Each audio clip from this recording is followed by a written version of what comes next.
বাংলাদেশে কেন এত সংস্কার এত আলাপ আসলে আসলো, এটার একটা ব্যাকগ্রাউন্ডও আছে বলে আমি মনে করি। আপনার নিশ্চয়ই মনে আছে 5 আগস্টের পরবর্তী সময় থেকে একজন গুরুত্বপূর্ণ পরিচিত পাবলিক ইন্টেলেকচুয়াল এটা বিপ্লব বলতে চেয়েছিলেন।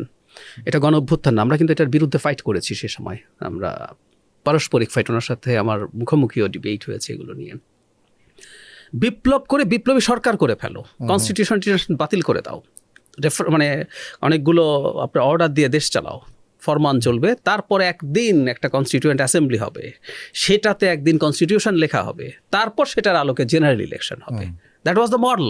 দেয়ার ওয়ার সাম পিপল, দেশের ভেতরে দেশের বাইরে মিলে।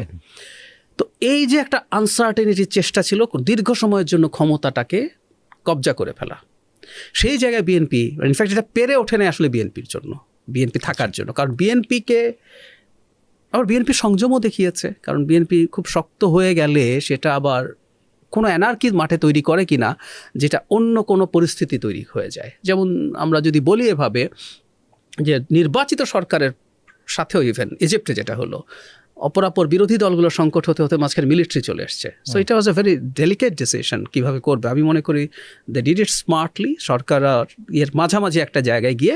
তবে আমি নিশ্চিত বিএনপি যদি কঠোর না থাকতো এই নির্বাচনকে পিছিয়ে দীর্ঘ সময়ের জন্য অনেক কিছু করার চেষ্টা হতে পারত।